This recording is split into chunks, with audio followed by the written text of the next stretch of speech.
So I wanted to go over these Ethernet snakes, how they work, and some drawbacks that you can run into with your production. So in this setup with the black wire here, I've got a power supply coming from a RTS power supply for this bell pack. I've got a USB sound card that's going USB to line level out on this red wire. Then we're going to come out to a little powered speaker here that has an XLR in, and then we have the belt pack here, which also has an XLR in. So in a typical situation, you might have pre-existing wire in your building, or you might have Ethernet cables laying around. Now these only have 8 conductors. To make this work correctly, you actually need a ninth wire, and you can tell that by specific cables meant for this purpose, that the outer jacket of, or the outer sides of the connector will actually be metal, and then if you were to cut the cable in half, there would be a ninth wire that's used for grounding. Now this is just a regular Cat 5 cable. This would be the same for Cat 5 or Cat 6.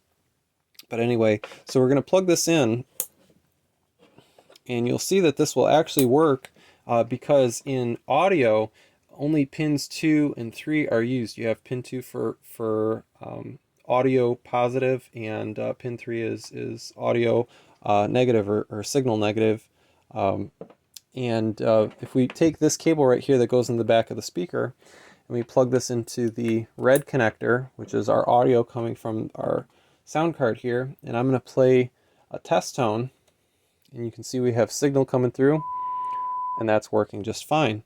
Now, if you look over here, the belt pack it doesn't have power. It's not working, and that's again because there's no ground on pin. There's no connection on pin 1, which is the grounding pin.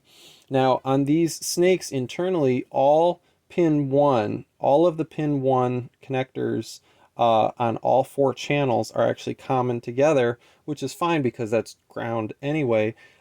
But because I'm using this cable that only has 4 conductors and not, or 8 conductors and not 9, you're not going to have a good connection, or a connection at all.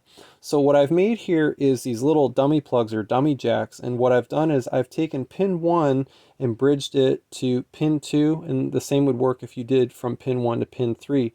You're just basically needing to have it where pin 1 is connected to another pin directly, and you have to have another connector that's exactly mirrored. So if you use pin 1 and 2, it has to be pin 1 and 2 on here. And what I'm going to do is I'm going to plug into any connector that's available.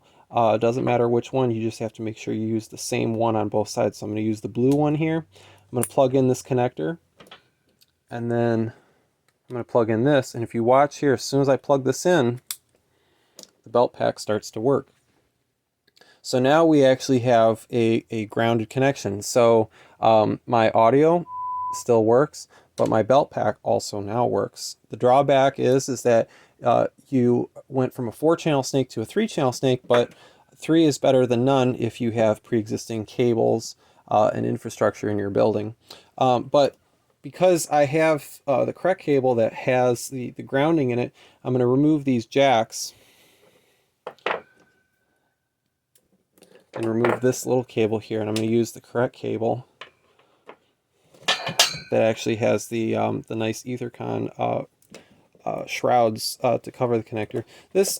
These connectors are really nice because they protect the connector itself, and then also you don't have to worry about this little tang breaking off, or this locking tab breaking off. So we're going to plug this in, and everything's going to come back to life as normal because there is the grounding wire going through here. So you saw the belt pack is coming on, and we have our audio signal. Great. So there is a drawback to this though. So what I'm going to do is I'm going to stop the audio playing down the line, and I'm going to turn the speaker way up. And what we're going to do is I'm going to open up an audio channel on the belt pack, and I'm going to talk into the microphone. So what's happening is the audio from the channel, one of the channels of the intercom, is bleeding over to the red channel, and it's the same on both channel 1 and on channel 2, and if you have them both open together like this. Now, this is really undesirable because now you basically have to choose if you want to have intercom, just intercom, or audio, which kind of negates the whole purpose of having a multi-channel snake. Now, oddly enough, if we turn the audio all the way down here and I play that signal, I'm actually going to turn the volume for both of these channels up on the intercom, and you will actually hear, or rather not hear, any bleed over from the audio side of the snake. It's kind of a one-way street. You only get bleed over from the intercom to the audio side, not the other way around, which is a plus, but we have to figure out this issue, or we have to solve this issue of the intercom bleeding over to the audio side. So what I'm going to do now is I'm going to stop the audio again, and I'm going to use an isolation transformer. Now what this is going to do is, on the speaker side, we're going to remove the ground, but we're also going to isolate pins 2 and 3 with an isolation transformer, and that's what this little guy does here. And we're going to run into another issue. So with no audio playing, just to demonstrate this, now we get a buzz, which is not desirable at all. And we can actually play the signal. There's our signal. But underneath that, if we pause the audio, we've got a buzz, so that's no good. So what we actually have to do is we have to run this signal for this little speaker through an isolation transformer, but we also have to reinstate the ground. Now, most of these isolation transformer boxes that you buy, they do not have a facility to re-engage the pin 1 to pin 1, or the grounding pin. But what I've done is I've taken this little box here, which is a stereo isolation transformer, and I've put a little switch in here that actually allows me to reconnect pin 1 to pin 1. So pin 2 and 3 is still going through a transformer to isolate them, but I'm regaining the ability to engage the grounding pin. So I'm going to leave the ground disengaged.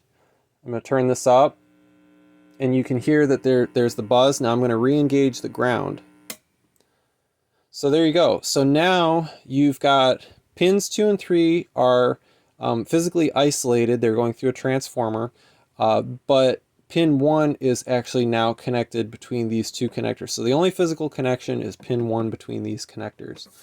And the beauty of this is that I'm going to open up both audio channels, which is a worst case scenario, and I'm going to talk into the microphone here and tap on it, and you're going to hear, and I can turn this all the way up, and you're not going to hear anything because we're isolated now. So this is the solution that I have in a situation where I would want intercom and audio to pass down a one of these Ethernet snakes. So thanks for watching. Hopefully this video was educational. I'm going to put Amazon affiliate links to all these devices, the isolation transformer, the snake, and anything else I can include. Hopefully this was a good resource for your production, or if you're thinking about buying these snakes. They're a really wonderful solution to only having to run one cable. They're very inexpensive. Yeah, you have to buy a couple extra little components for certain use cases. But in some cases, what I'll do is I'll actually just run this instead of running a 100-foot or 200-foot or 300-foot XLR cable. Sometimes it's easier just to run one of these cables and have it on a spool, and then you could potentially have multiple breakouts for intercom, or the same for audio. They're even great for DMX as well. So it's just, you have to watch out for these little situations where you need the isolation transformer with the little switch. But anyway, thanks for watching, and I'll see you guys on the next video. Take care.